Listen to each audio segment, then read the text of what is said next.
பெரியவா சரணம். பெரியவா வானொலியின் மாலை நிகழ்ச்சிகள் ஆரம்பமாகின்றன.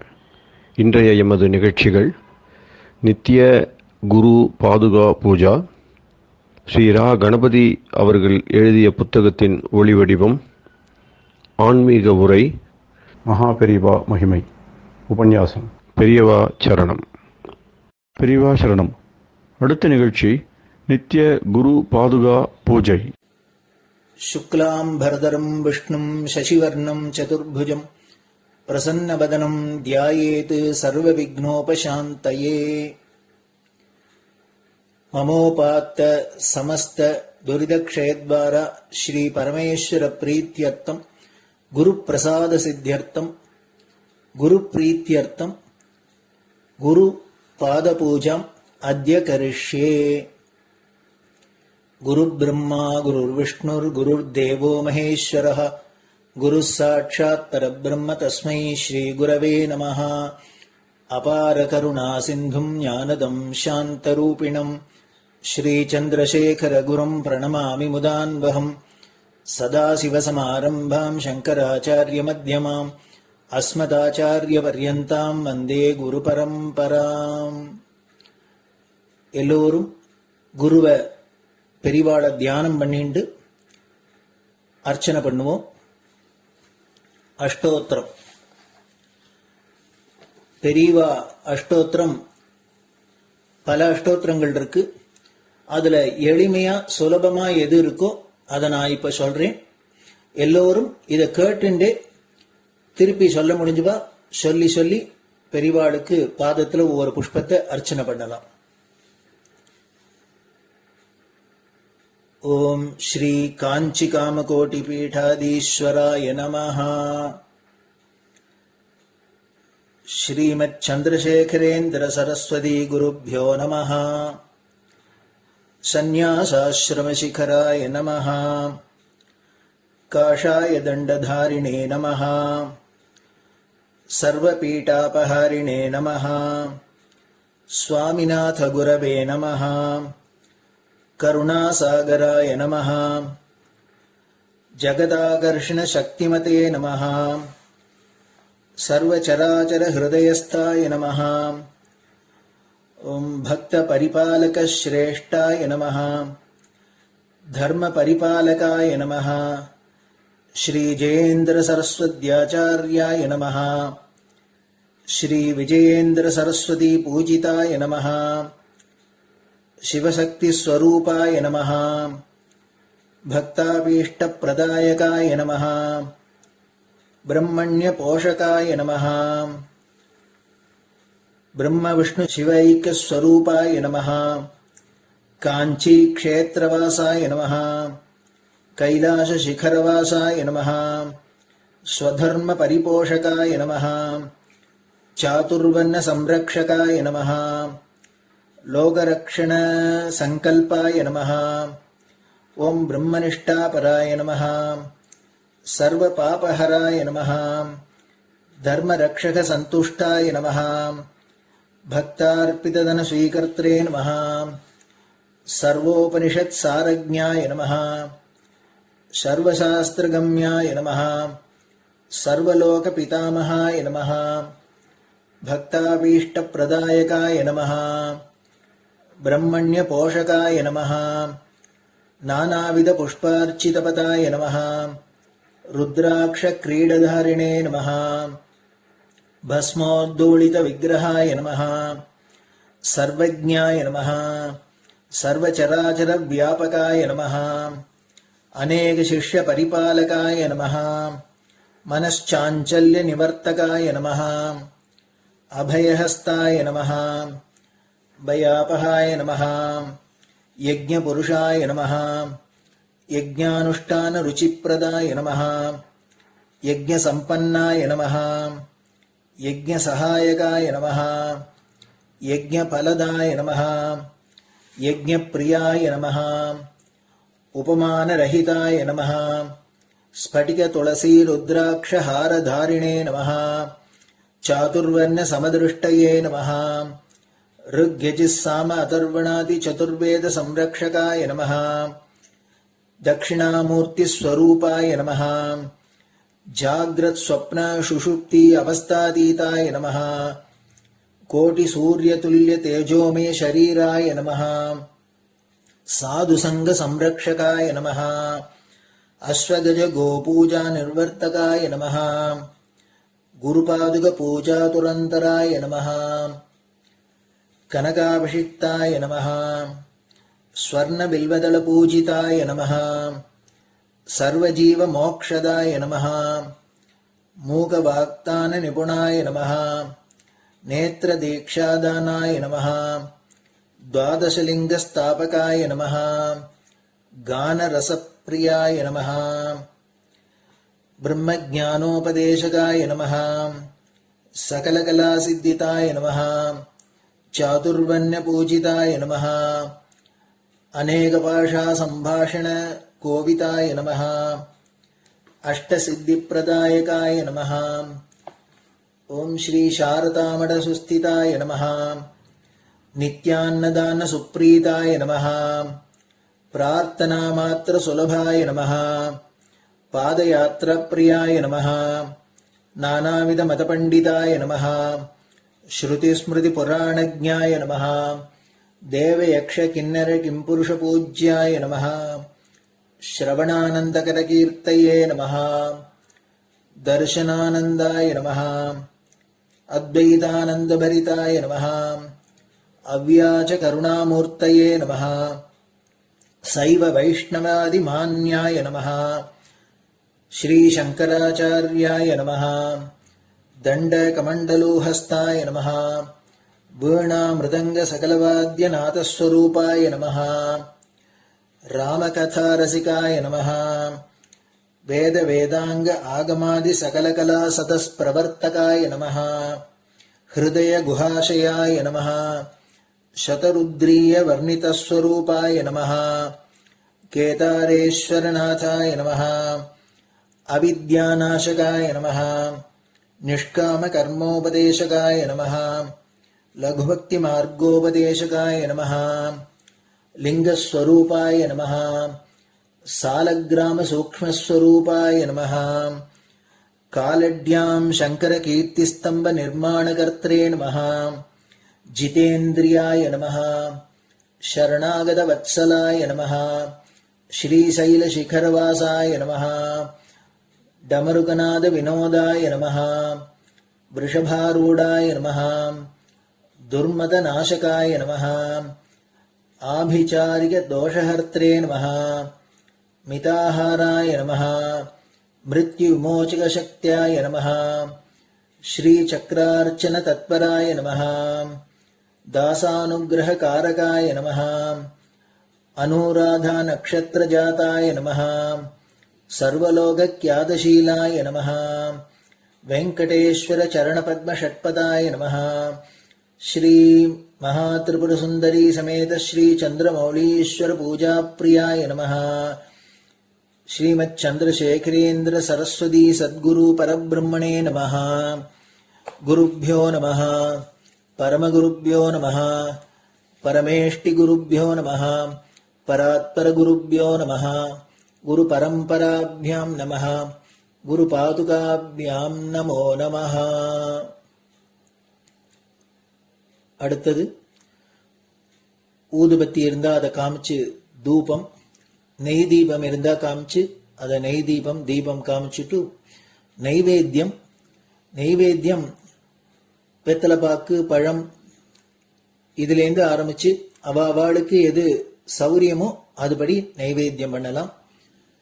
அதுக்கு அடுத்தது கற்பூர ஹாரத்தி பண்ணி எல்லோரும் பிரதட்சிண நமஸ்காரம் பண்ணி பெரியவாள்கிட்ட பிரார்த்தனை பண்ணிண்டு எல்லோரும் க்ஷேமமா இருக்கணும், லோகம் பரம மங்களமா சௌக்கியமா இருக்கணும், எல்லோரும் வியாதி வெக்க இல்லாத ஆயுராரோக்கிய ஐஸ்வர்யத்தோட சாந்தம் அமைதியோட ஞான வைராக்கியத்தோட எல்லோரும் நல்லவர்களாயிருந்து நன்மையை அடையணும்னு பிரார்த்தனை பண்ணி இந்த பூஜையை தினம் செய்யலாம்.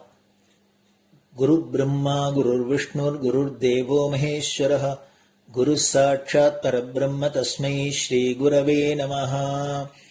அபார கருணா சிந்தும் ஞானதம் சாந்தரூபிணம் ஸ்ரீ சந்திரசேகர குரும் பிரணமாமி முதான்வகம். சதாசிவசமாரம்பாம் சங்கராச்சாரிய மத்யமாம் அஸ்மதாச்சாரிய பர்யந்தாம் வந்தே குரு பரம்பராம். குரு பாத பூஜை நிறைவடைஞ்சது. பெரியவா சரணம். பெரியவா சரணம். பெரியவா வானொலியில் நேயர்கள் அடுத்து கேட்க இருப்பது ஸ்ரீ ரா கணபதி அவர்கள் எழுதிய புத்தகத்தின் ஒளி வடிவம். அளிப்பவர் ஸ்ரீமதி உமா சங்கர் அவர்கள். தேனினும் இனிய சொல்லான் தீச்சுடர் மேனி கொண்டான் ஊனுயிர்க்குயிரதான ஒன்றினைக் கலந்து நின்றான் ஏனினிக் கவலை நெஞ்சே இன்றுனக் அருள் செய்தான் இஞ்ஞானவான் காமகோட்டி நாதனை நம்புவோமே. ஜெய ஜெய சங்கர, ஹரஹர சங்கர. மகாபிரியவாளின் உபன்யாசங்களை ரா கணபதி அண்ணா தெய்வத்தின் குரல் என்ற பெயரில் 7 பாகங்களாக தொகுத்து அளித்ததின் 5ஆம் பாகத்தின் அடுத்த பகுதி ஸ்ரீ சங்கர சரிதம் சுகபிரம்மம். அதற்கு முன்னாடி சுகரை பற்றியும் சிறிதாவது தெரிந்து கொள்ள வேண்டும். அவரைப் போல அத்வைதானுபூதிக்கு இன்னொரு மூர்த்தி கிடையாது. அவரை கிஞ்சித் ஸ்மரிப்பதே பெரிய சாந்தி. ஜீவிய காலத்திலேயே அஞ்ஞானத்தை அடியோடு அழித்து பிரம்ம சாட்சா்காரத்தில் இருந்து கொண்டிருக்கிற ஜீவன் முக்தர்களில் ஒருத்தர் மாத்திரமில்லை அவர். இந்த ஜீவன் முக்தர்களிலும் பெரும்பாலோர் பிறக்கும் போது பூர்வ சம்ஸ்கார லேசமாவது இருந்து அதனால் கொஞ்சமாவது அஞ்ஞானத்தினால் மூடப்பட்டவர்களாக இருந்து அப்புறம் தங்கள் ஜீவிய காலத்தில் சாதனா பலத்தினாலும் அனுக்கிரக பலத்தினாலும் அந்த அஞ்ஞான மூட்டம் நீங்க பெற்று பிரம்ம சாட்சா்காரம் பெற்றவர்களாகத்தான் இருப்பார்கள். ஆனால் சுகரோ பூர்வ சம்ஸ்காரம், அதை இந்த ஜென்மாவில் கழித்து கொண்டு அதற்கப்புறம் ஞானம் பெறுவது என்றில்லாமல் பிறக்கிற போதே ஜீவன் முக்தராக இருந்தவர். சுகர் பிறக்கும் பொழுதே ஆத்மஞானியாக பிறந்தவர். யத்னமே கிடையாது, அனுஷ்டானம் எதுவும் பண்ணாமலே அனுபூதிமானாக இருந்தவர். கர்மசேஷம்தான் பிறப்புக்கு காரணமானாலும் இவரோ கர்மசேஷமே இல்லாமல் பிறந்தவர். கர்மாவை அனுபவிக்கத்தானே பிறப்பு. சாஸ்திரோக்த கர்மா முதலானது பண்ணித்தானே கர்மசேஷத்தினால் ஏற்பட்ட சித்த கலுஷத்தை அழுக்கை போக்கிக் கொண்டு அப்புறம் ஞானம் பெற முடியும். அப்படி இருக்க இவர் எப்படி பிறக்கும் போதே ஜீவன் முக்தரான ஞானியாக இருக்க முடிந்தது? இதற்கு நாம் சொல்லக்கூடிய ஒரே காரணம், அஞ்ஞானம் என்பதே தொடாத ஒரு ஜீவனை லோகத்திற்கு காட்ட வேண்டும் என்றே ஈஸ்வரன் இப்படி ஒரு ஜீவனை பிறப்பித்திருக்க வேண்டும் என்பதுதான். வேறே ஒன்றும் சொல்லத் தெரியவில்லை. ஒரே அஞ்ஞான பிண்டங்களாக இந்த ஜீவலோகத்தை பண்ணியுள்ள அவனுக்கு அப்படியே மாறுதலாக ஒன்றிரண்டாவது பார்க்க வேண்டும் என்று இருக்காதா? அப்படிப்பட்டவர்களை காட்டி அஞ்ஞான பிண்டங்களுக்கும் ஏதோ கொஞ்சமாவது இப்படியும் ஒரு பிறப்பிலிருந்து சஞ்சலமே இல்லாத நிறைந்த நிறைவான பரிபூர்ண ஸ்திதியில் இருக்கிறது. இப்படி ஒரு ஸ்திதியும் இருக்கிறது என்று புரிய வைக்க வேண்டுமென்றே சுகர் மாதிரியும் 1-2 சிருஷ்டித்திருக்கலாம். 1-2 தான். சுகர் 1, 2வது வாசுதேவர் என்பவர், 2வது வாமதேவர் என்பவர். அல்லது அவர் வாமதேவர் 1, இவர் சுகர் 2 என்று காலக்கிரமத்தையொட்டி சொல்லலாம். ஏனென்றால் வாமதேவர் தான் சுகருக்கு முந்தி இருந்தவர். அவரை பற்றி ஐத்தரேய உபனிஷத்திலேயே சொல்லி இருக்கிறது. கர்ப்பவாசம் செய்யும் காலத்திலேயே அவர் சமஸ்த தேவதைகளுடைய கோடிக்கணக்கான ஜன்மங்களையும் தெரிந்து கொண்டு விட்டேன். இதற்கு முன் எப்படி இருந்தேன் தெரியுமா? இரும்பு கோட்டைகளைப் போல கணக்கில்லாத ஜன்மாக்கள் என்னை கட்டி இருந்தன. இப்பொழுது எனக்கு சிறகு முளைத்து விட்டது. ஒரு பெரிய பருந்துக்கு, கருடனுக்கு முளைத்தது போல முளைத்து விட்டது. அதனால் கட்டுக்களை மீறி பறந்து வந்து விட்டேன் என்று சொன்னதாக இருக்கிறது ஐத்ரேயோபனிஷத் 2:5. இப்படி சொல்வதிலிருந்து அவருக்கு கூட பூர்வ ஜென்மங்களில் பந்தம் இருந்து அப்புறமே பிரகிருத நிகழ்கால ஜென்மாவில் கர்ப்ப காலத்தில்தான் ஒரு ஃபிளாஷ் மாதிரி பிரம்மஞானம் சித்தித்ததாக தெரிகிறது. பிறப்பிலிருந்தே கர்ப்பமாக தோன்றிய நாளிலிருந்தே முக்தர்களாக இருந்தவர் சுகர். அவரைப் போலவே வாமதேவர் என்று சொல்ல வந்தேன். சமீப நூற்றாண்டுகளில் ஜீவன் முக்தர் என்று சொன்ன மாத்திரத்தில் நினைக்கும்படியாக இருந்தவர் பிரம்மேந்திராள் என்கிற சதாசிவ பிரம்மம். அவர் சுகபிரம்மத்தை ஸ்துதித்து குரு ரத்ன மாலிகாவில் ஒரு ஸ்லோகம் சொல்லி இருக்கிறார். ஜனனி ஜடராதிவஸ்யவன்யோ ஜகதோ நாத்ரவத் ஆத்மவித் விபத்யகா அனஹந்தம் அகம் தம் ஆத்மவந்தம் பகவந்தம் சுகம் ஆஸ்ரயே பிரசாந்தம். லலிதமான அடுக்கு சொல்லாக அனகந்தம்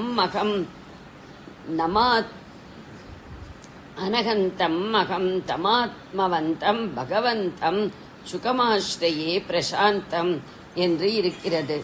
அகந்தை இல்லாதவரும் ஆத்மாவை அறிந்தவரும் உத்தமமான சாந்த நிலையில் இருப்பவரும் பகவத் ஸ்வரூபருமான அந்த சுகரை நான் ஆசிரயிக்கிறேன் என்று அர்த்தம். இது பின்பாதி. முன்பாதிக்கு என்ன அர்த்தம் என்றால், தாயாரின் வயிற்றிலிருந்து நழுவும் போதே தம்முடைய ஆத்ம ஞான விசேஷத்தினால் இந்த ஜகத்தில் உள்ள எந்த உபத்திரவத்தை பார்த்தும் மனசின் கட்டு விட்டு போகாதவர் என்று அர்த்தம். ஜனனி ஜட்டராத் பஜகோவிந்தத்தில் ஜனனி ஜட்டரே சயனம் என்றே ஆச்சாரியார் சொன்னதன் நினைவில் சொன்னது போல இருக்கிறது. பாகவதத்தில் சுகரை பற்றி சொல்லப்பட்டுள்ள ஒரு ஸ்லோகத்தை சொல்லிவிட்டால் அவருடைய மகிமை முழுதையும் சொன்னதாகிவிடும். யம் பிரவ்ரஜந்தம் அனுபேதம் அபேத கிருத்தியம் த்வைபாயனோ விரகாத்தர ஆஜுகாவ புத்ரேதி தன்மயதயா தரவோ அபிநேதுகு தம் சர்வபூத ஹிருதயம் முனிம் ஆந்தோஸ்மி. அவதாரிகை 2. யம் எவரை என்று ஆரம்பித்து தம் அவரை ஆனதோஸ்மி நமஸ்காரம் பண்ணுகிறேன் என்று முடித்திருக்கிறது.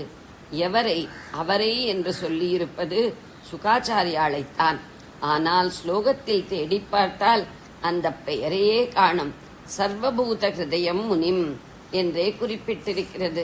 சர்வபூதங்களுக்கும் ஆதாரமான பரபிரம்மஸ்வரூபமாக இருக்கும் ஒருவர்தானே சர்வபூத ஹிருதயத்திலும் வசிக்கக்கூடிய முனிவராக இருக்க முடியும். சுகர் ஒருத்தரைத்தானே அப்படி முக்கியமாக நினைப்பதாயிருக்கிறது. பிரம்மஞானிகள் பல பேர் இருந்தாலும் சுக பிரம்மம் என்று அவர் ஒருத்தரைத்தானே சிறப்பித்துச் சொல்கிறோம். சர்வபூத ஹிருதயராக இருக்கப்பட்டவரை ஒரே ஒரு சரீரத்தில் மட்டும் உள்ள ஜீவனாக வைத்து நாமகரணம் செய்த சுகர் என்ற பெயரால் குறிப்பிடுவது அகண்டத்தை ரொம்பவும் குறுக்கி கண்டமாக்கினார் போலத்தான் என்பதாலேயே பெயர் குறிப்பிடவில்லை என்று தோன்றுகிறது. நாம ரூபம் கடந்தவர் என்று காட்டுவதாக நாமத்தை சொல்லாமல் விட்டிருக்கிறது. ஆனாலும் அடையாளம் காட்டாமலும் விடவில்லை. ஸ்லோகத்தில் துவைபாயனம் என்று ஒரு வார்த்தை இருக்கிறது. புத்ரேதி என்று இன்னொரு வார்த்தை இருக்கிறது. துவைபாயனர் என்பது வியாசர் தீவில் துவீபத்தில் பிறந்ததால் அப்படி பெயர். அவரால் புத்ரா என்று புத்ரேதி கூப்பிடப்பட்டவர் அந்த சர்வபூத ஹிருதயர் என்று அடையாளம் காட்டியிருக்கிறது. வியாசபுத்திரர் என்றால் சுகர்தான் என்று புரிந்து கொண்டு விடுகிறோம். யம் என்றதற்கப்புறம் பிரவ்ரஜந்தம் என்று இருக்கிறது. அப்படியென்றால் இருந்த இடத்தில் இல்லாமல் சஞ்சாரம் பண்ணிக்கொண்டே இருப்பவர். வீடு வாசல் என்பதாக ஸ்வகிருகம் என்று ஒன்று இல்லாமல் அதை விட்டு ஓடுபவர் என்று அர்த்தம். அதனால்தான் சந்நியாசத்தில் உசந்த வகையை பிரப்ரஜ்யே என்றும் அப்படிப்பட்ட சந்நியாசியை பரிவ்ராஜகர் என்றும் சொல்வது. இப்படி சுகர் வீட்டை வாசலை விட்டு ஓடுகிறார் என்று ஸ்லோகம் சொல்கிறது. அப்புறம் அவருக்கு அனுபேதம் அபேத கிருத்தயம் என்று 2 அடைமொழி கொடுத்திருக்கிறது. அனுபேதம் என்றால் உபநயனம் ஆகாதவர், அபேத கிருத்தியம் என்றால் சாஸ்திரோக்த கர்மா மற்ற காரியங்கள் ஆகிய எல்லாவற்றிலிருந்தும் விடுபட்டவர். பூணூல் போடுவதற்கு முந்தையே சகல கர்மானுஷ்டானத்தையும் கடந்த ஞானியாகிவிட்டவர். மற்றவர்கள் யாரையாவது பற்றி இப்படி சொல்லியிருந்தால் ரொம்பவும் உயர்வாக நினைப்போம். ஆனால் சுகர் விஷயத்திலோ இப்படி சொல்வது சித்தே முந்தி சிறிது முன்பு நாம் அவரை தெரிந்து கொண்ட உயர்ந்த நிலையிலிருந்து இறக்கிவிட்டதாகவே தோன்றுகிறது. குரு ரத்ன மாலிகாவில் என்ன பார்த்தோம்? தாயார் கர்ப்பத்திலிருந்து நழுவும் போதே, அதாவது குழந்தையின் சரீரம் பூமியில் படுவதற்கு முன்பே அது பூலோக இன்ப துன்பங்கள் எதனாலும் கலக்கப்படாத ஞானத்தை பெற்றிருந்தது என்று பார்த்தோம். அப்படி இருந்த குழந்தை சில வருஷங்கள் வளர்ந்த பிறகுதான் அனுபேதம், பூணல் போடப்படாத பாலன் என்று குறிப்பிடப்படும். பச்சை குழந்தைக்கும் கூட பூணல் போடாததால் அனுபேதம்தான். ஆனாலும் குறிப்பிட்டு அப்படி சொன்னால் கிட்டத்தட்ட பூணல் போடுகிற வயசு, ஆனாலும் போடவில்லை என்றே அர்த்தம் கொடுக்கும். இன்னும் ரிட்டையர் ஆகாதவர் என்று ஒருத்தரை பற்றி சொல்கிறோம். அப்போது அவர் கிட்டத்தட்ட ரிட்டையர் ஆகிற வயசுக்காரர் என்றுதானே எடுத்துக்கொள்கிறோம். சமீபத்தில் தான் சர்வீஸில் சேர்ந்தவர், 30-40 வயசானவர் ஆகியோரும் ரிட்டையர் ஆகாதவர்கள்தான்.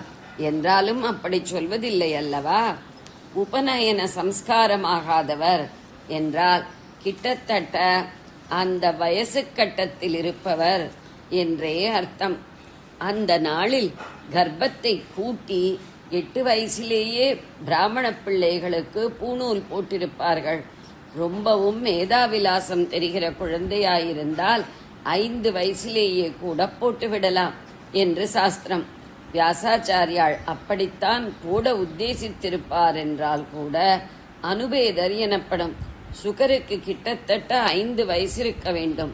பிறக்கும் பொழுதே ஞானியாயிருந்தவரை 5 வருஷம் தள்ளியே ஞானி என்று குறிப்பிட்டால் அது அவரை இறக்கிச் சொல்வது போலத்தானே. அப்படி இல்லை என்று காட்டத்தான் அனுபேதம் என்று சொல்வதற்கு முன்னாடியே பிரவ்ரஜந்தம் என்று சொல்லியிருக்கிறது.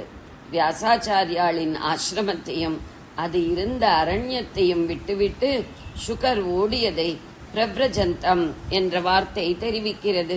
பின்னால் வருவதிலிருந்து அவருக்கு சரியாக ஓட முடியாமல் வியாசாச்சாரியால் புத்ரா புத்ரா என்று கதறிக்கொண்டு பின்தங்கி போனதாகவும் தெரிகிறது. ஒரு குழந்தை இந்த அளவுக்கு கைகால் வளர்ந்து ஓடும் சக்தி பெறுவதற்கு 4-5 வயசாவது ஆக வேண்டாமா? கர்ப்பத்திலிருந்து விழும்போது அப்படி ஓட முடியுமா? அதனால்தான் பிறந்ததிலிருந்தே பரிவ்ராஜகராக ஓடுகிற எண்ணம் கொண்ட ஞானியாகத்தான் சுகர் இருந்தார் என்றாலும் அந்த எண்ணத்தை காரியமாக்கி அவர் புறப்பட்ட சமயத்தை குறிப்பிடும்போது அவரை உபநயனமாகாதவர் என்று சொல்லி இருக்கிறது.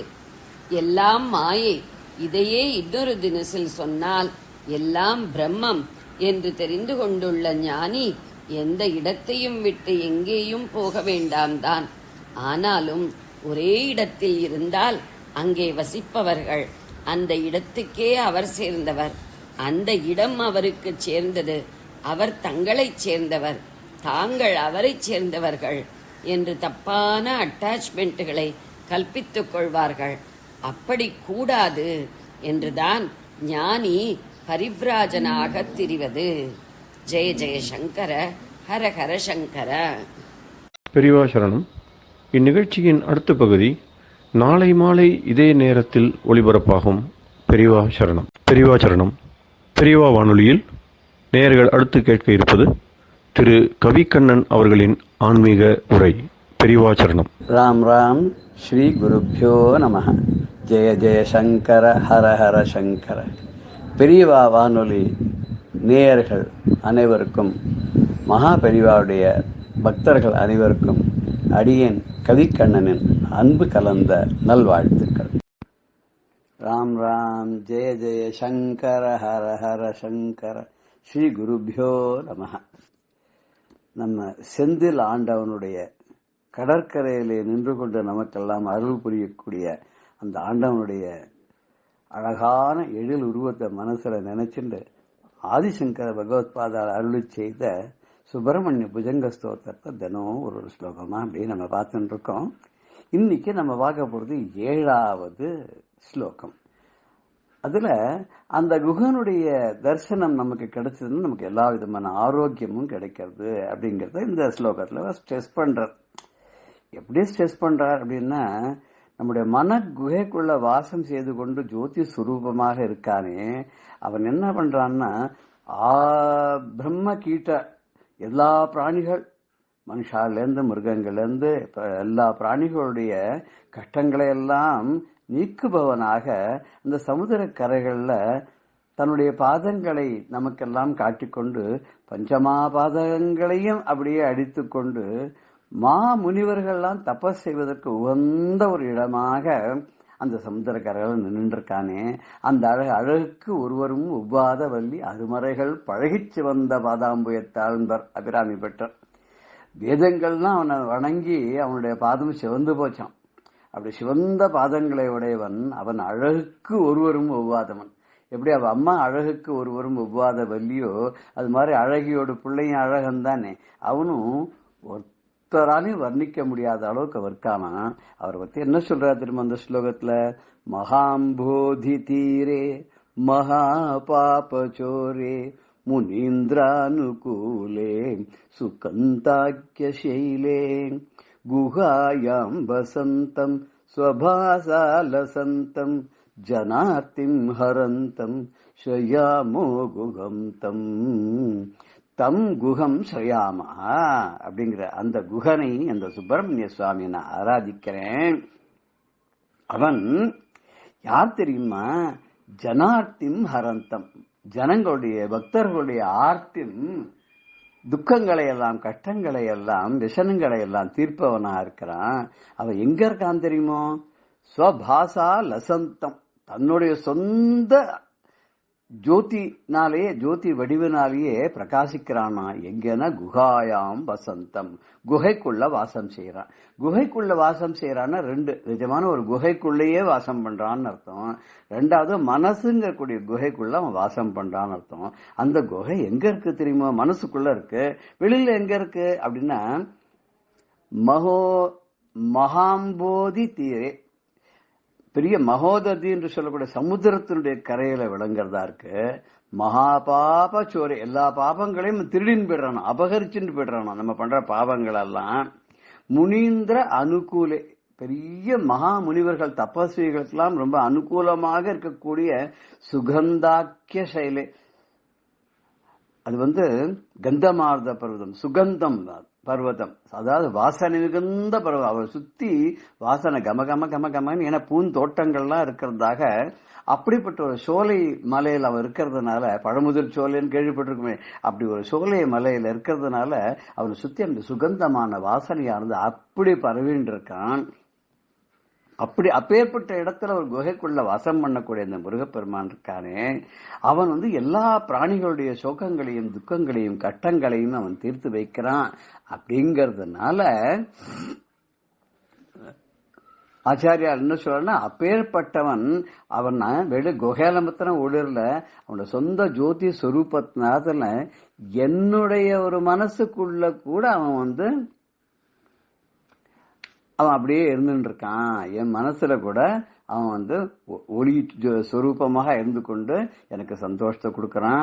அப்பேற்பட்ட எனக்கு ஆனந்தத்தை கொடுக்கக்கூடிய அந்த சுப்பிரமணிய சுவாமியை நான் ஆராதிக்கிறேன் அப்படின்னு சொல்றார். இதுல அருணகிரிநாதர் கூட ஒரு இடத்துல சொல்றார், எந்தாயும் எனக்கருள் தந்தையும் நீ சிந்தா குலமானவை தீர்த்து ஆழ்னர். அப்பா முருகா, நீ எனக்கு தான் தாய், நீயே தான் எனக்கு தந்தையும், என்னோட மனக்கவலைகள் எல்லாம் தீர்த்து அருள் புரியணுங்கிறார். இங்க அதே தான் சொல்ற, அந்த பஞ்சமா பாதங்களையும் மக்களுடைய அடியாருடைய துயரங்களையும் கஷ்டங்களையும் எல்லா பிணிகளையும் அகற்றக்கூடியவனாக அந்த முருகன் இருக்காங்கிறத இவர் சொல்ற. கந்தா கதிர்வேலவனே உமையாள் மைந்தா குமரா மறை நாயக்கனின்னு இப்படி கூப்பிடுறார். அருணகிரிநாதர் அதே மாதிரி ஆச்சாரியால் மாதிரியே என்ன சொல்றாரு, ஏ முருகா கந்தா கதிர் வேலவனே, கையில வேலை வச்சு கொண்டு இருக்கக்கூடியவனே, உமையாருடைய மைந்தனாக இருக்கக்கூடிய குமரனே, மறை நாயகனே, 4 மறைகளுக்கும் நாயகனாக வழங்கக்கூடியவனே, என் தாயும் எனக்கு அருள் தந்தையும் நீதான் எனக்கு தாய் தந்தையர், சிந்தாகுலம் ஆனவை தீர்த்து என்னுடைய மன கஷ்டங்களை எல்லாத்தையும் தீர்த்து என்னை நீ ஆட்கொள்ள வேண்டும்ங்கிறார். அதே அர்த்தத்தில் தான் மகோததிங்கிற சமுதிரத்தினுடைய கரையில எப்போதும் நின்று கொண்டு தன் அடியார்களுக்கு தன்னுடைய பாதங்களை தரிசனம் செய்விக்கும் பொருட்டு நின்று கொண்டு பஞ்சமா பாதகங்களையும் நாசம் செய்கிறதாயும் மகர்ஷிகள்லாம் முனிவர்கள்லாம் தபஸ் செய்யறதுக்கு ரொம்ப உகந்ததாக இருக்கக்கூடிய வாசனையோடு கூடிய அந்த பர்வதத்துல அந்த குகைக்குள்ள இருக்கக்கூடிய வாசம் செய்து கொண்டு அனுகிரகம் செய்யக்கூடிய ஜோதி சுரூபமாக விளங்கி எல்லா பிராணிகளுடைய கஷ்டங்களையும் தீர்த்து கொண்டு இருக்கக்கூடிய அப்பேற்பட்ட சுப்பிரமணிய சுவாமியை நான் ஆராதிக்கிறேங்கிறார். நாமளும் அந்த ஆராதனை நம்ம பண்ணலாமே. அவன் ஆராதனை பண்ணா என்ன கிடைக்கும் தெரியுமா? அபிராமி பற்று சொல்றார், தன்னளிக்கென்று முன்னே பல கோடி தவங்கள் செய்வார், மண்ணளிக்கும் செல்வமோ பெறுவர், மதிவான வர்த்தம் விண்ணளிக்கும் செல்வமும் அழியா முக்தி விடுமென்றோ அப்படிங்கிறார். அந்த அம்பாளுடைய பாதம் கமலங்களை எல்லாம் பணிந்து தவம் செய்து பல கோடி தவங்கள் செய்தார்க்காரே, அவளுக்கு என்ன கிடைக்கும் தெரியுமா? இந்த உலகத்துல பூலோகத்தில் இருக்கிற சொத்து மாத்திரமா கிடைக்கும், மண்ணளிக்கும் செல்வமோ பெறுவர், இந்த பூமி கொடுக்கக்கூடிய செல்வங்கள் மாத்திரமா அவெல்லாம் பெறுவா. அவ மதி வானவர்த்தம் விண்ணளிக்கும் செல்வமும், அந்த ஆகாசத்துல தேவலோகத்துல கூடிய அந்த வானவர்களா தேவர்கள்லாம் கொடுக்கக்கூடிய அத்தனை செல்வங்களும் நமக்கு என்னென்ன அங்க இருக்கு, பாரிஜாத்தம் இருக்கு, காமதேனு இருக்கு, இத்தனையும் கொடுக்கக்கூடிய அத்தனை செல்வமும் நமக்கு கிடைக்கும்.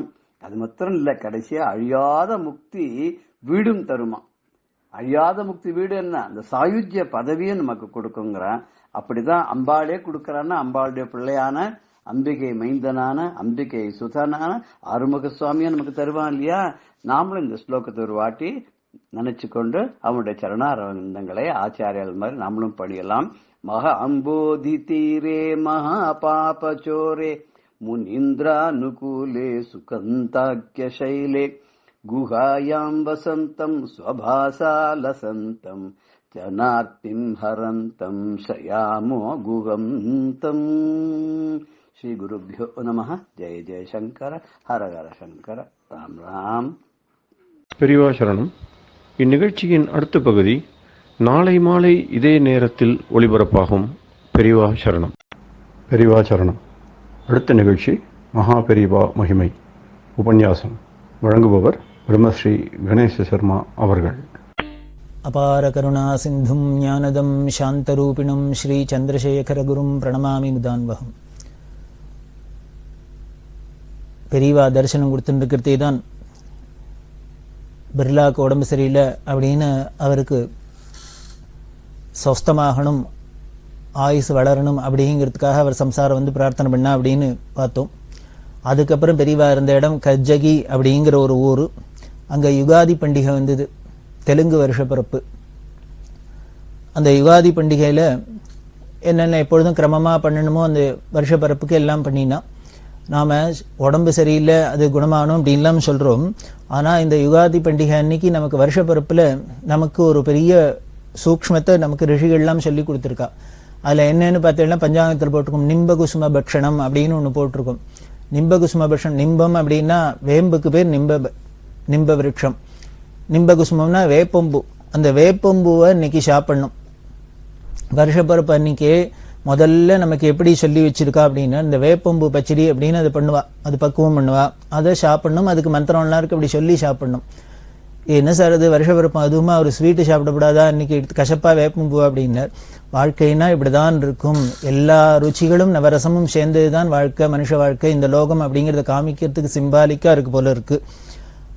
இதை சாப்பிட்டாலே நமக்கு வியாதியெல்லாம் வராது அப்படின்னு அந்த மந்திரம் சொல்றது. அது என்ன மந்திரம் அப்படின்னா, சதாயுர் வஜ்ர தேகாய சர்வ சம்பத்கராய ச சர்வாரிஷ்ட நிவாரகாய நிம்பகந்தள பக்ஷம் அப்படின்னு பேர். அதுக்கு மந்திரத்தை சொல்லிட்டு சாப்பிடணும் அப்படின்னு. எதென்ன 100 வருஷம் இருக்கும், வஜ்ர தேகமா இருக்கும், சர்வ சம்பத்தையும் கொடுக்கக்கூடியது, அதே மாதிரி சர்வ கஷ்டங்களையும் போக்குறது, வியாதியெல்லாம் போக்கக்கூடியது எதுன்னர் இந்த நிம்ப குசும பட்சணம் அப்படின்னு சொல்லக்கூடிய இந்த வேப்பம்பு பச்சரி அப்படின்னு இந்த மந்திரத்துக்கு அர்த்தம். இதை சொல்லிட்டு சாப்பிடணும் அப்படின்னு இருக்கு. அன்னைக்கு வேப்பம்பூ, புளி, தேன், வெல்லம், நெய் இதெல்லாம் கலந்து அதை பண்ணணும். புதுக்கோட்டை ராதா அப்படிங்கிற அம்மா வருஷப்பிறப்பன்னைக்கு தரிசனத்துக்கு வந்திருக்கா. இன்னும் பல பேர் வந்திருக்கா. வந்திருக்கிறது பெரியவா அங்க எல்லாருக்குமே கொடுப்பா. இன்னைக்கும் மடத்துல என்னன்னா, இந்த யுகாதி அன்னைக்கு வருஷப்பிறப்பன்னைக்கு போனாக்க அன்னைக்கு சுவாமிக்கு நைவேத்தியம் பண்ணிட்டு இந்த வேப்பம்பு பச்சரியை பெரியவா எடுத்துப்பா. அதுக்கப்புறம் எல்லாருக்கும் கொடுப்பா. யாரு போனாலும் ஒரு ஒரு உதிரணி அன்னைக்கு தீர்த்த பிரசாதம் மாதிரி இது உண்டு, அவசியம் வாங்கிக்கணும் கொடுப்பா. இந்த ராதாட்ட கேட்டா வாங்கிண்டியா அப்படின்னு. இல்லை அப்படின்னா வாங்கிக்கோ அப்படின்னு சொல்லி இந்த வேப்பம்பு பச்சரி பத்தி சொல்றா. நீ ஆத்துல பண்ண மாட்டியா, உங்க ஆத்துல கிடையாதா அப்படின்னாரு. இல்ல பண்ணினா குழந்தைகள்லாம் ஒருத்தர் சாப்பிட மாட்டேங்கிறா கசக்கிறதுன்னு, அதனால பண்ணல அப்படின்னா. உடனே பெரியவா சொல்றா, அது கசக்காதையும் பண்ணலாம், அந்த வேப்பம்பூவோட எப்படி பண்ணணும் அப்படின்னு. உடனே பெரியவா அதுக்கு ரெசிபி எல்லாம் சொல்லித்தரா. அதுக்கு வேப்பம்பூ இருக்கணும், அதுல வேப்பம்பூ வேப்பந்தழை எல்லாத்தையுமே போட்டுருவா.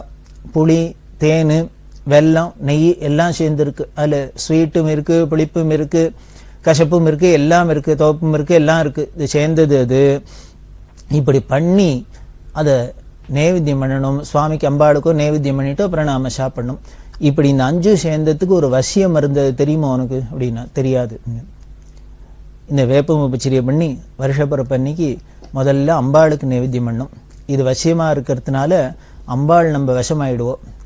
ஆயிட்டாக்க என்ன ஆயிடும், அதுக்கப்புறம் நம்ம கேட்கறதெல்லாம் வரத்தை கொடுத்துட்டே இருப்போம். ஒருத்தர் யாரையானு நம்ம பெரிய மனுஷால ஒரு முக்கியமான ஆளை நாம வசியம் பண்ணினுட்டோம் அப்படின்னா என்ன, அதுக்கப்புறம் அவள்கிட்ட நாம எந்த காரியத்தை வேணா சாதிச்சுக்கலாம்.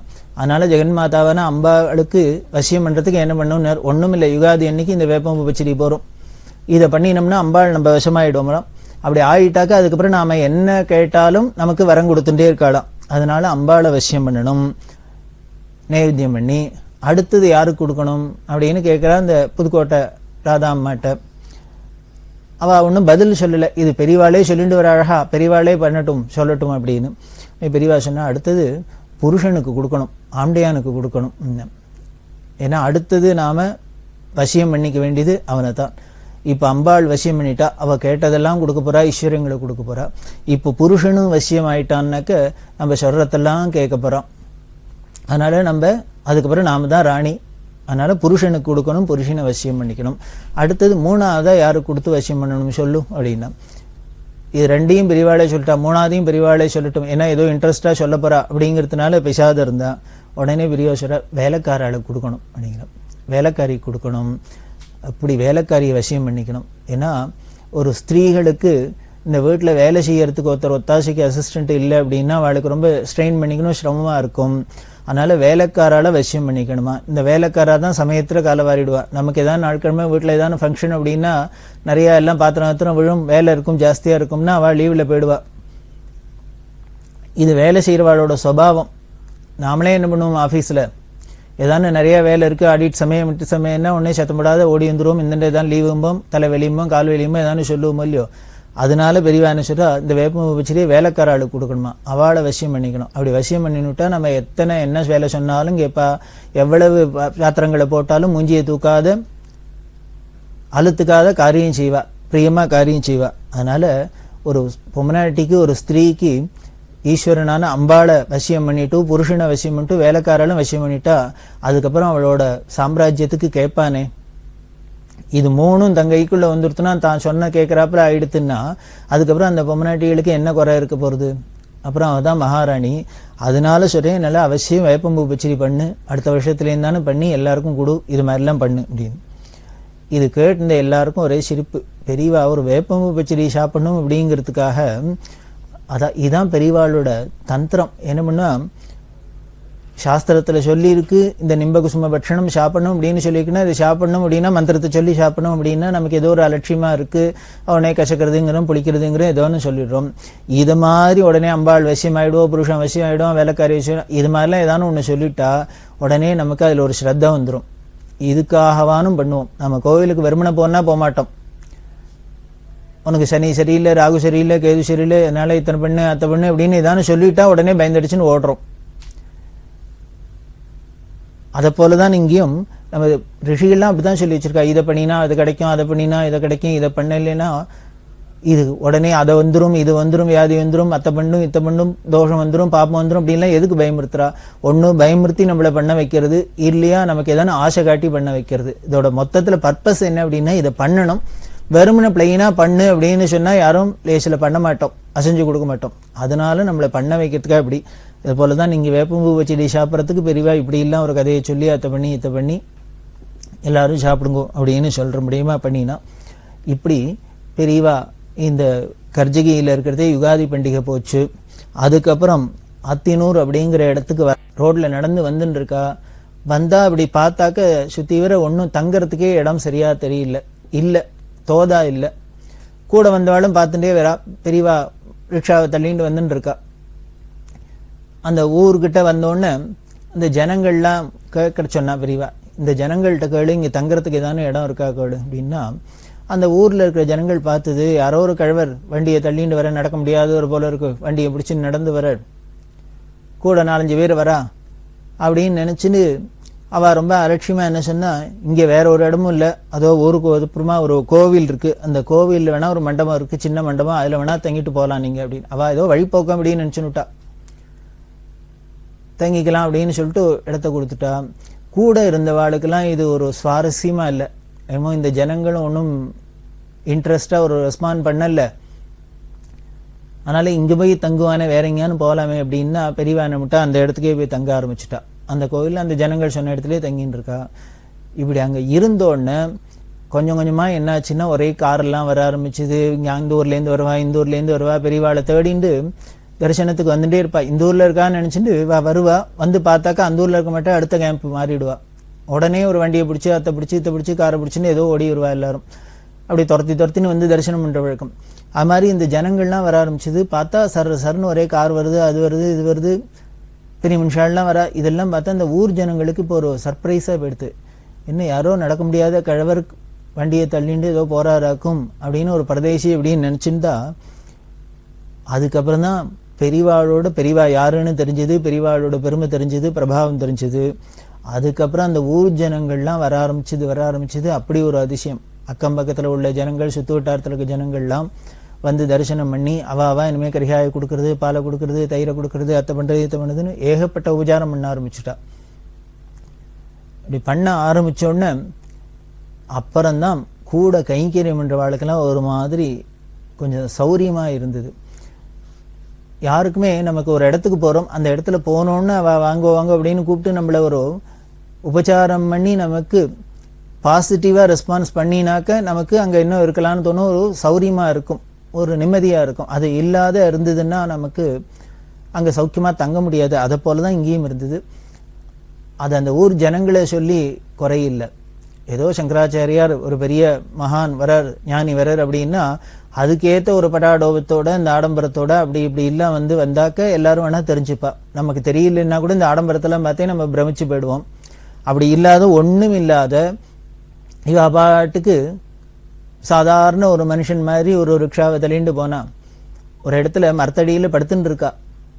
மத்தியான வேளையில வேற தங்கறதுக்கு இடம் இல்லை, மரத்துக்கு அடியில படுத்துட்டு இருக்கா. பெரியவா என்னம்னா ஒரு காஷாயத்தை வெயிலா இருக்குன்னு துணியை போத்தின்னு படுத்துட்டு இருக்கா. அது ஹைவேஸ் பக்கத்துல ஒரு பெட்ரோல் பங்க், அதுல பெட்ரோல் போடக்கு வந்த லாரியில இருந்தவா பார்த்துட்டு இந்த லாரி டிரைவர்லாம் இறங்கி வந்துட்டா. ஏதோ ரோடு ஓரத்துல யாரோ ஒருத்தர் படுத்துட்டு இருக்கா, எல்லாரும் உட்காந்துட்டு இருக்காளே அப்படின்னு. அவ ஏதோ ஆக்சிடென்ட் ஆயிடுத்துன்னு பயந்து போயிட்டானு தெரியல, ஏதாவது ஹெல்ப் பண்ணுமா அப்படின்னு கேட்கலான்னு வந்திருக்கு. வந்ததுக்கு அப்புறம் பார்த்தா அப்புறம் தான் விஷயம் தெரிஞ்சுது. இல்ல எல்லாம் ஒண்ணும் இல்லை, இவர் பெரிய சுவாமிகள், காஞ்சிபுரத்திலேருந்து ஒரு சங்கராச்சாரியார் யாத்திரை போயிட்டு இருக்கார் அப்படின்னு கேட்டோன்னு அந்த ஆளுக்கு ஒரே ஆச்சரியம். என்ன, நான் சங்கராச்சாரியார் அப்படின்னா ஒரு பெரிய பீடாதிபதி அப்படின்னா ஏதோ சிம்மாசனத்துல உட்காந்து அவ பெரிய அரண்மனையில உட்கார்ந்துட்டு இருப்பா, அவளை பார்க்கறதே கஷ்டமாக்கும், அது இதுன்னா இவர் இப்பேற்பட்ட ஒரு சங்கராச்சாரியார் நடு ரோடுல படுத்துக்கிறதுக்கு கூட இடம் இல்லாத மரத்தடியில படுத்துட்டு இருக்கார் அப்படின்னா பார்த்துட்டு ஆச்சரியப்பட்டு அவர் பிற்காலத்துல பெரிய பக்தரா அப்ப எல்லா இடத்துலயும் அவரே பிரச்சாரம் பண்ணியிருந்தார். இப்படி ஒரு எளிமை, எப்படி ஒரு எளிமை அப்படின்னு.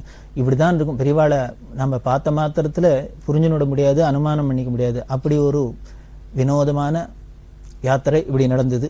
பெரியவா சவுடாப்பூருங்கிற இடத்துக்கு வந்தா. இந்த சௌடாப்பூர்ல ஒரு ஆஞ்சநேயர் கோவில் அங்க தங்கியிருந்தா. அந்த சௌடாப்பூர்லேருந்து அடுத்தது கானகாப்பூர் அப்படிங்கிற இடத்துக்கு விஜயம் பண்றா.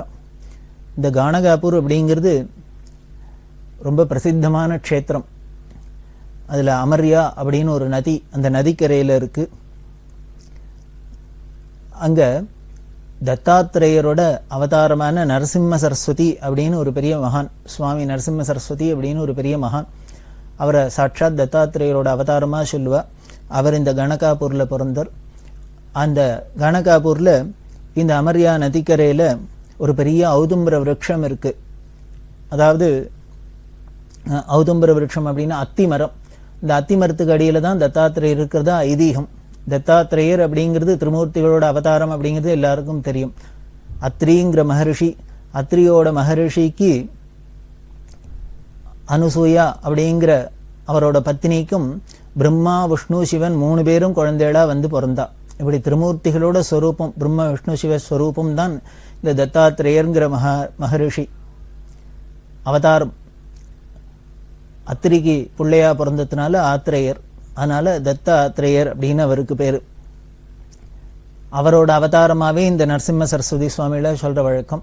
இந்த கன்னட தேசத்துல, மராட்டி தேசத்துலாம் இவருக்கு ரொம்ப பிரசித்தம். எப்படி நம்ம தமிழ்நாட்டில் இன்னும் பல இடங்கள்ல பெரியவான்னா சாட்சாத் பரமேஸ்வரன் அவதாரம் அப்படின்னு கொண்டாடுறோமோ அது மாதிரி இங்கேயும் அவ கொண்டாடுவா. அந்த ஊருக்கு பெரியவா போயிருந்தா. அந்த ஊர்ல ஒரு கவீஸ்வர சாஸ்திரி அப்படின்னு ஒரு பெரிய மகா பண்டிதர். அவர் பெரியவா உகார்ல இருக்கிறதே வந்து தரிசனம் பண்ணிட்டு இருக்கார். பண்ணிட்டு பெரியவாளை இந்த கானகாபுரை பத்தி சொல்லி அதோட விசேஷம் எல்லாம் பெருமையை சொல்லி அங்க வரணும் வரணும் அப்படின்னு சொல்லியிருந்தார். அதனால பெரியவா அங்க வந்தா. ரொம்ப அழகான ஊரு, ரொம்ப சாநித்தியம் நிரம்பின ஊர். அங்க நடுப்புற தத்தாத்திரேய கோவில் இருக்கு. இந்த அமர்யா நதிக்கரையில இந்த ஔதும்பர விருட்சம் இருக்கு. இந்த ஔதும்பர விருட்சத்துல பாத்தீங்கன்னா குரு சரித்திரம் அப்படின்னு ஒரு புஸ்தகம். அந்த குரு சரித்திரத்தை அத்தனை பேரும் பாராயணம் பண்ணுவா. அந்த குரு சரித்திரம் ரொம்ப விசேஷம். அதை 7 நாளைக்கு பிரார்த்தனை பண்ணின்னு இந்த குரு சரித்திரம் அதுலயே போட்டிருக்கும். சப்தாக கிரமமா அதை எப்படி பாராயணம் பண்ணணும் அப்படின்னு போட்டிருக்கும். அதுபடியே பாராயணம் பண்ணினா நமக்கு கைமேல பலன் அப்படின்னா இன்னைக்கு நம்பிக்கையா எல்லாரும் பண்ணிட்டு இருக்கா. மராட்டிக்காரா கன்னடக்காரா அப்படி எல்லாம். நமது தமிழ் தேசத்திலேயே கொஞ்சம் விவரம் தெரிஞ்சவாள்லாம் பல பேர் இந்த குரு சரித்திரத்தை பாராயணம் பண்ணுவா. அப்படி அந்த அத்தி மரத்துக்கு அடியில உட்கார்ந்துட்டு ஆயிரக்கணக்கான பேர் எப்பொழுதும் இந்த குரு சரித்திரத்தை பாராயணம் பண்ணிட்டு இருப்பா. அந்த குரு சரித்திரம் இந்த சுவாமி நரசிம்ம சரஸ்வதியோட சரித்திரத்தை சொல்றது. அப்படி ஒரு பிரசித்தமான இடம். அங்க கோவில்ல நிர்குண பாதுகை அப்படின்னு ஒண்ணு இருக்கு. அதாவது நிர்குண பாதுகை அப்படின்னா பாதுகைன்னா காலில் போட்டுக்கிறாப்புல அப்படி இருக்காது. ஒரு கல்லுலயே சுயம்பு மாதிரி இருக்கும், உள்ளுக்குள்ள வச்சிருப்பா. அது ஒரு பெற மாதிரி இருக்கும். கர்ப்பகிரகத்துக்குள்ள அந்த நிர்குண பாதுகை இருக்கும். அந்த பூஜை பண்றவா அவ மட்டும்தான் போவா. மற்றவா யாரா இருந்தாலும் ஆயிரக்கணக்கில் ஜனங்கள் வருவா. அத்தனை பேரும் ஒரு பெற மாதிரி இருக்கும். அதுக்குள்ளாலதான் எட்டி பார்க்கணும். பக்கத்துல தத்தாத்திரேய விக்கிரகம், சுவாமி நரசிம்ம சுவாமி சரஸ்வதி அவளோட சந்நிதி எல்லாம் இருக்கு. இந்த நிர்குண பாதுகை தான் அங்க ரொம்ப விசேஷம். அதை அப்படி எட்டி தான் பார்க்கணும். யாரையும் உள்ள விட மாட்டா. ஆனா பெரியவா உள்ளுக்குள்ள போய் தரிசனம் பண்ணிட்டா அந்த நிர்குண பாதுகைய. அங்க இன்னொரு விசேஷம் என்ன அப்படின்னா, நிறைய பிராமணர்கள்லாம் இருக்கிற இடம், பண்டிதாள்லாம் இருக்கிற ஊர். அது பார்த்தாலே ஒரு பெரிய டூரிஸ்ட் சென்டர். ஒரே ஜெய ஜெய ஜெய ஜெய ஜெயன்னு கூட்டமா தான் இருக்கும். ஆயிரக்கணக்கான பேர் இந்த நதியில அமர்யால ஸ்நானம் பண்ணிட்டு இருப்பா. இந்த அத்திமரத்துக்கு அடியில குருச்சரித்திர பாராயணம் பண்ணிருப்பா. இந்த தத்தாத்திரேயர பிரேட்சணம், இந்த கோவில்ல எப்படி பிரேட்சணம் பண்ணுவான்னா, இந்த வியாதி பிடிச்சவா, சித்த பிரம பிடிச்சவா, இது மாதிரி இருக்கவா, பேய் பிசாசு பிடிச்சவா, இவாள்லாம் வந்து அந்த பிரதட்சிணம் பண்ணின்னு இருப்பாங்க. அழிச்சுன்னு வந்து பிரேட்சணம் பண்ண சொல்லுவா. உடனே சரியா போயிடும் அப்படின்னு. ஒரே அமக்களமா தான் இருக்கு அந்த ஊர். ஒரு டூரிஸ்ட் சென்டர் தான் அது. அங்க நிறைய பிராமணர்லாம் இருக்கா. அவள்லாம் என்ன பண்ணுவான்னார், எல்லா பிராமணர்களும் அந்த ஊர்ல இருக்கிறவாள்லாம் சரியா மத்தியானம் 12 மணி ஆயிடுத்துனா எல்லாரும் வீதியில பிட்சை கேட்டுட்டு வருவா. பிட்சை எடுக்கிறதுக்கு வருவா. எல்லார் வீட்டிலையும் யாரெல்லாம் வராளோ இந்த பிராமணாளுக்கெல்லாம் பிட்சை போட்டுட்டு அதுக்கப்புறம் தான் சாப்பாடு. அந்த ஊர்லயே எல்லாரும் இந்த பிராமணாலாம் பிட்சைக்கு வந்து பிட்சை வாங்கிட்டு போனாதான் ஆகாரம் அப்படிங்கிறது இன்னை வரைக்கும் ஒரு நியமமா வச்சுட்டு இருக்கா. அப்படி ஒரு நம்பிக்கை, பக்தி, ஸ்ரத்தை. எதனால அப்படின்னு, இந்த சுவாமி நரசிம்ம சரஸ்வதி அப்படிங்கிற மகான் இன்னைக்கும் ஏதோ ஒரு ரூபத்துல, எந்த ரூபத்திலேயான அவர் பிட்சைக்கு வருவாராம். அவர் சன்னியாசியிலேயே பிட்சை எடுத்து தானே சாப்பிடணும். அதனால அவர் வருவராம் பிட்சைக்கு. அவர் சரித்திரத்துல அப்படின்லாம் சொல்றது. அவர் பிட்சைக்கு வருவர் அப்படின்னு எந்த ரூபத்துல வருவா, ஞானிகள் எப்படி வருவா நமக்கு தெரியாது. அதனால இந்த வரவாளுக்கு அத்தனை பேருக்கும் பிக்ஷை போட்டுட்டும் அதுக்கப்புறம் தான் ஆகாரம் பண்றது அப்படிங்கிற ஒரு நியமம் வச்சுன்னு இருக்கா அந்த ஊர்க்காரா. இதெல்லாம் பெரியவாளுக்கு ரொம்ப பிரியமா இருந்தது, ரொம்ப சந்தோஷமா இருந்தது. இதெல்லாம் பார்த்துண்டு அப்புறம் அங்கேருந்து கிளம்பி பெரியவா சௌடாப்பூருக்கே திரும்பி வந்துட்டா. இந்த சௌடாப்பூர்ல வந்தா என்ன ஆயிடுத்து, பெரியவாளுக்கு ஜுரம் வந்துடுத்து.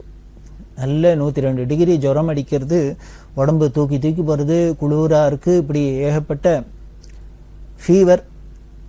பெரியவாளுக்கு ஸ்நானம் அனுஷ்டானம் பண்றது கூட ரொம்ப சிரமமான காரியமா இருந்து தள்ளாம இருந்தது. ஆனா அதுக்காக விடல, அப்படிதான் பண்ணியிருந்தா.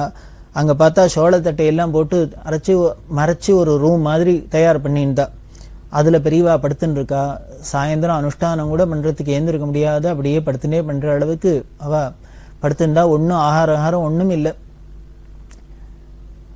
கூட கைங்கரியம் பண்றவாளுக்கு ஏகாம்பரம் வெள்ளம் என்ன பண்ணினா உடனே போகல் அப்படின்னு ஒரு பக்தர்னு சொன்னேன், ஷோலாப்பூர்ல இருந்தார். அவரோட கார்ல வந்திருந்தார். அவர்கிட்ட சொல்லி பக்கத்துல குல்பர்கால போய் அங்க முரளிதர ஜோஷி அப்படின்னு இருக்கார், அவர்கிட்ட சொல்லி அங்கேருந்து நல்ல டாக்டரா யாரையானு அழிச்சுன்னு வர சொல்லணும் அப்படின்னு சொல்ல அங்கேருந்து ஒரு டாக்டரை அழிச்சுன்னு வந்தா. அந்த முரளிதர ஜோஷி அப்படிங்கிற டாக்டர் வந்து பெரியவாளுக்கு பார்த்து மருந்தெல்லாம் எழுதி கொடுத்தார். ஆனா இங்க ஒண்ணு இந்த சின்ன கிராமமா இருந்ததுனால மருந்து இருந்து வாங்க முடியாது. திருப்பி இந்த டாக்டரை கொண்டு வர்றதுக்கே போறதே குல்பர்காலேருந்து அங்கேருந்து மருந்தெல்லாம் வாங்கிட்டு வந்து கொடுத்து அப்படி எல்லாம் சிகிச்சை பண்ணிட்டு இருக்கா.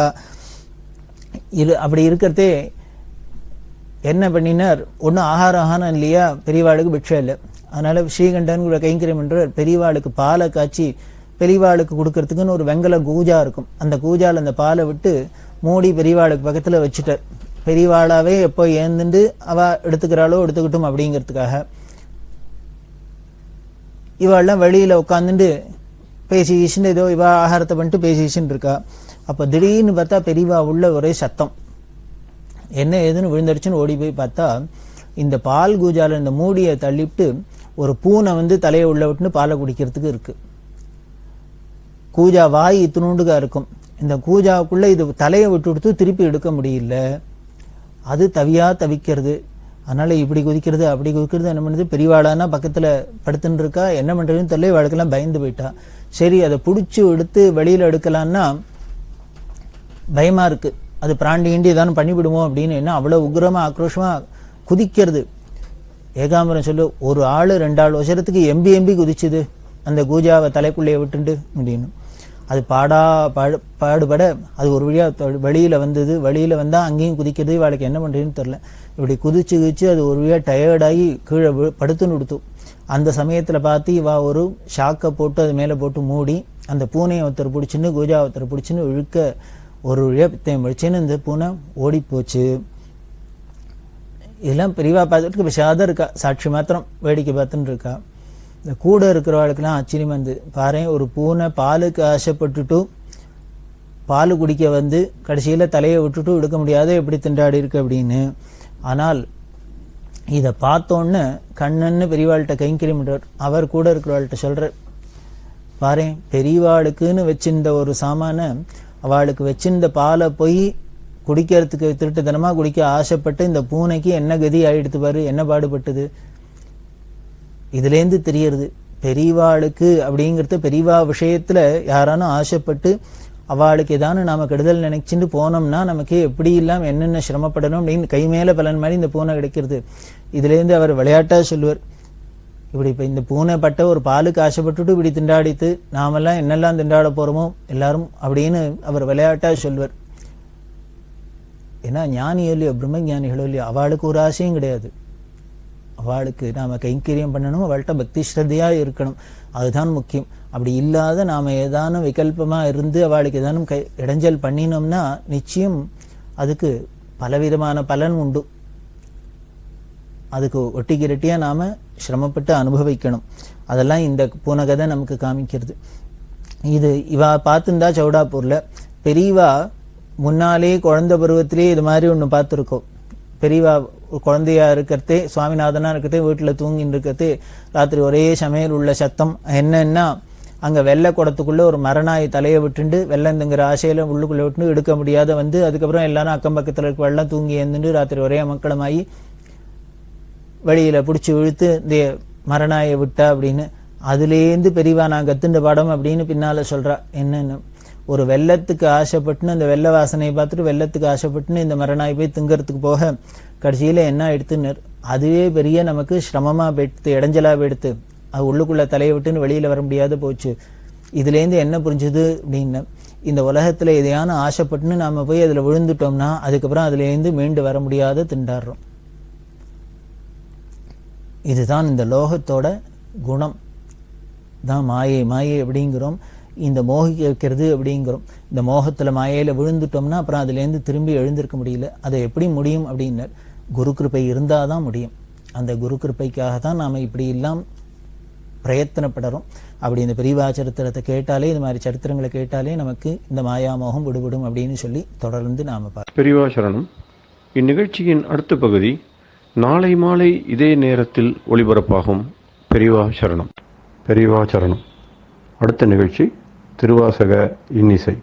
வழங்குபவர் ஸ்ரீ சத்குருநாத தேசிகர் அவர்கள். பெரியவா சரணம். திருச்சிற்றம்பலம். திருவார்த்தை. மாது இவரு பாகன் மறைபயின்ற வாசகன் மாமலர் மேய சோதி கோதில் பரங்கருணை அடியார் குலாவும் நீதி குணமாக நல்கும் போதலர் சோலை பெருந்துரை எம் புண்ணியல் மண்ணிடை வந்திழிந்து பெருந்துரை எம் புண்ணியல் மண்ணிடை வந்து இழிந்து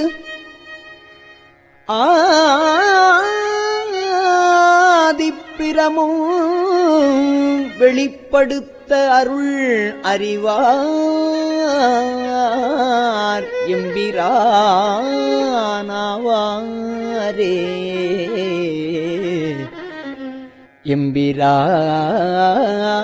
எம்பிரான் ஆவாரே.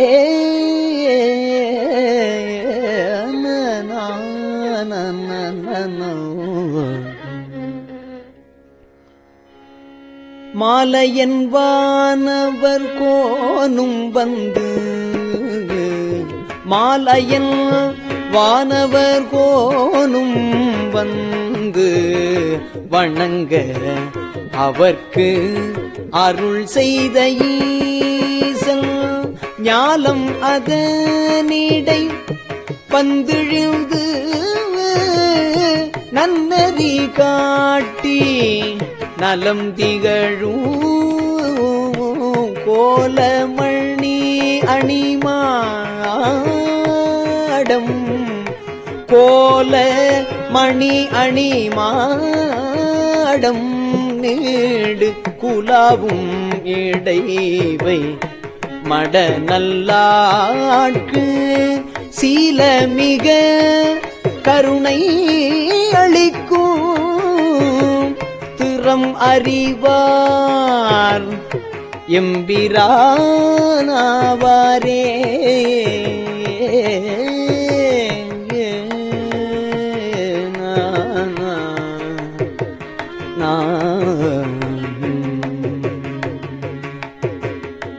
அணிமுடி ஆதி அமரர் கோமான் ஆனந்த கூத்தன் அரு சமயம் பணிவகை செய்து படவதேரி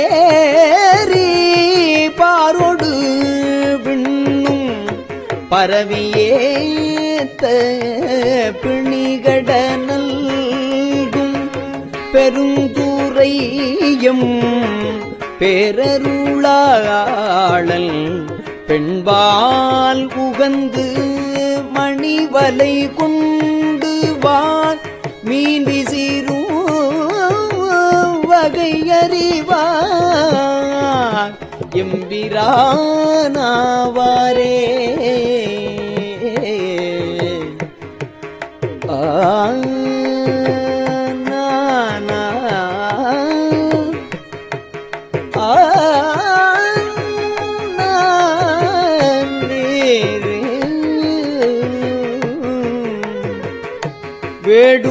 வேடுருவாகி மகேந்திரத்து மிகு குறைவானவர் வந்து தன்னை தேட இருந்த சிவபெருமான்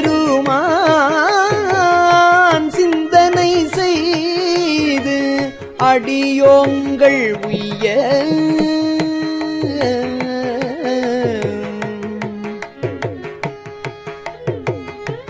ஆடல் அமர்ந்த பரிமாயேறி ஐயன் பெருந்துரை ஆதி அந்நாள் ஏடர்களை எங்கும் ஆண்டு கொண்ட இயல்பறிவார் எம்பிரானவாரே.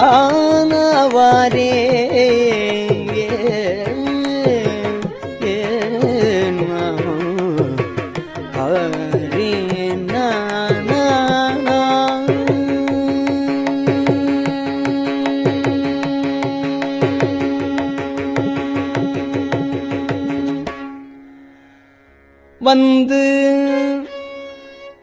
இமையோர்கள் வணங்கியேத்த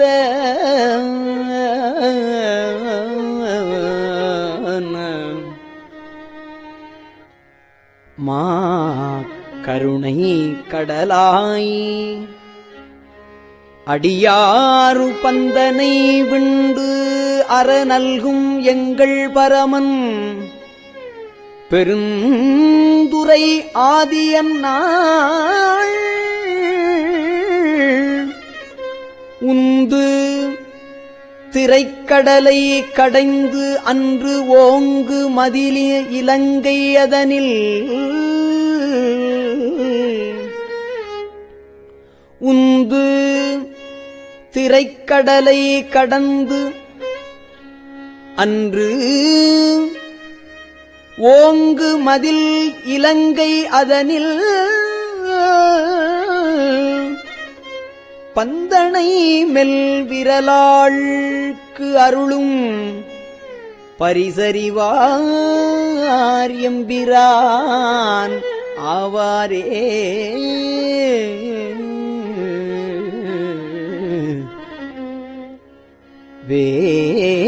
வேவத்திரிபுரம் செற்றவில்லி வேடுவனாய்க் கடிநாய்கள் சூழ ஏவற்செயல் செய்யும் தேவர் முன்னே எம்பெருமான் தான் இயங்கு காட்டில்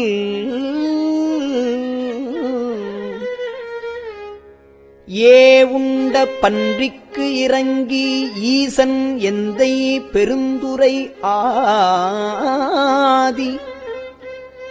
அன்று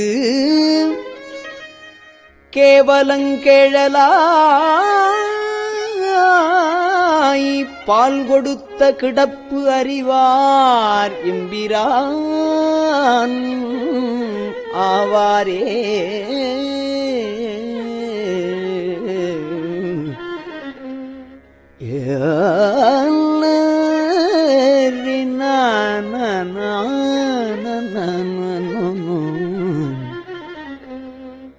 நாதம் உடையதோர் நற்கமல போதினில் நன்னிய நன்னுதலார் ஓதி பணிந்தலரு தூவியேத்த ஒளிவளர் சோதியம் ஈசன் மன்னும் போதலர் சோலைப் பெருந்துரையம் புண்ணியன் மண்ணிடை வந்து தோன்றி பேதங்கெடுத்து அருள் செய் பெருமை அறியவல்லார்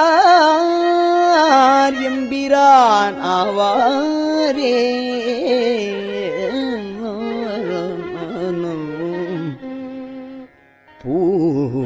பூவலரு கொன்றைய மாலை மார்பன் போர் உயிர் வன்புலி கொன்ற வீரன் மாது நல்லாள் உமை மங்கை பங்கன்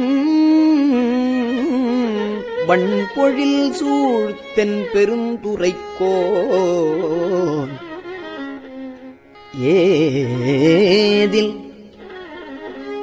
பெரும் புகழ் எங்கள் ஈசன் இருங்கடல் வாணர்க்கு தீயில் தோன்றும் ஓவியமங்கையர் தோள் புணரும் உருவறிவார் எம்பிரான் ஆவாரே.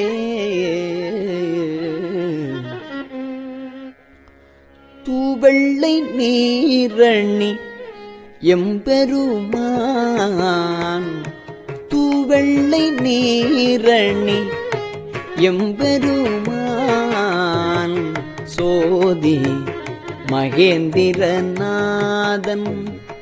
வந்து தேவர் தொழும் பதம் வைத்த ஈசல் தென்னல் பெருந்துரையாளி அன்று காதல் பெருக கருணை காட்டி தன் கழல் காட்டி கசிந்துருக கேதங்கெடுத்து என்னை ஆண்டருளும் கிடப்பறிவார் எம்பிரானாவாரே.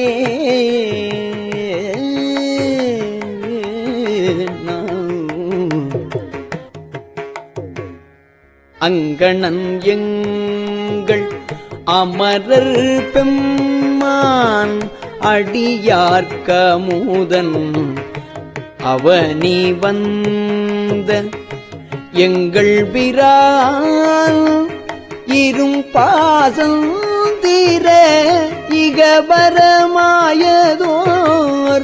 இன்பம் எய்த சங்கம் கவர்ந்து வன் சாத்தினோடும் சதுரன் பெருந்துரை ஆளி அன்று மங்கையர் மல்கும் மதுரை சேர்ந்த மங்கையர் மல்கும் மதுரை சேர்ந்த வகையறிவார் எம்பிரானாவாரே.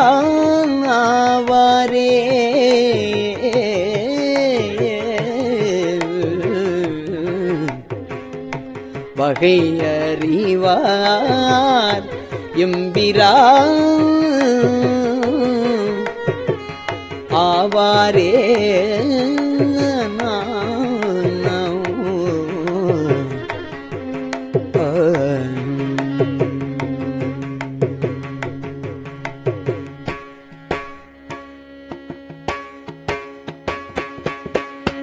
திருச்சிற்றம்பலம்.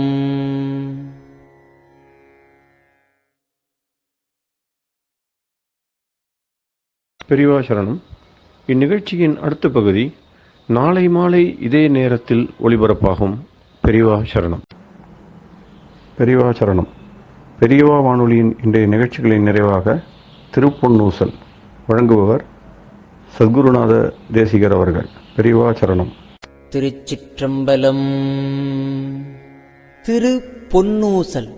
தெங்குலவு சோலை திரு உத்தர கோசமங்கை தெங்குலவு சோலை திரு உத்தர கோசமங்கை தங்குலவு சோதி தனியுருவம் வந்தருளி எங்கள் பிறப்பறுத்திட்டு எந்தரமும் ஆட்கொள்வான் பங்குலவு கோதையும் தானும் பணி கொண்ட கொங்குலவு கொன்றை சடையான் குணம் பரவி பொங்குலவு பூன்முலையே பொன்னூசலாடாமோ கொங்குலவு கொன்றை சடை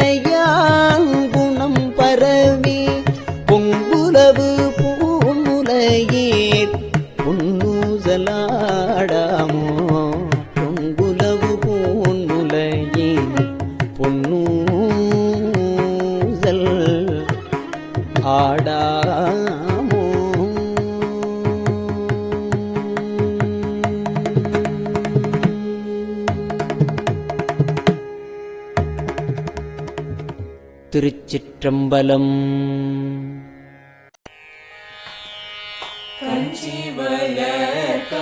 காமாட்சி தன் குழந்தாய் சங்கரரே, கஞ்சி வளர காமாட்சி தன் குழந்தாய் சங்கரரே,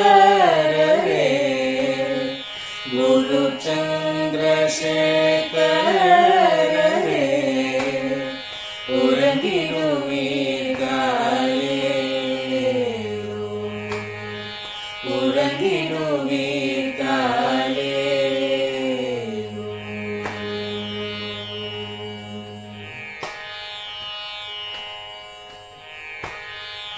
ஆதிகுரு சங்கரராய் அன்றொரு நாள் வந்தவரே, 68 பீட்டபதி காலே, ஏழுலகம் பூப்பவரே, காப்பவரே கடப்பவரே, எல்லோர்க்கும் அருள்பவரே, உலகிடுவீர்காலே, அயனுடனே மாலவனோ தேடிய பொற்பதத்தவரே, அருமறைகள் சாற்றும் முயல் மலர்பதமே காலே, முக்தி நிலை எய்திடவே சக்தி தரும் சத்குருவே, முக்தி நிலை எய்திடவே சக்தி தரும் சத்குருவே, நித்தமெங்கள் நாவீசையில் நித்திரை கொள்தாலே, நித்தமெங்கள் நாவீசையில் நித்திரை கொள்தாலே, நித்தமெங்கள் நாவீசையில் நித்திரை கொள்தாலே.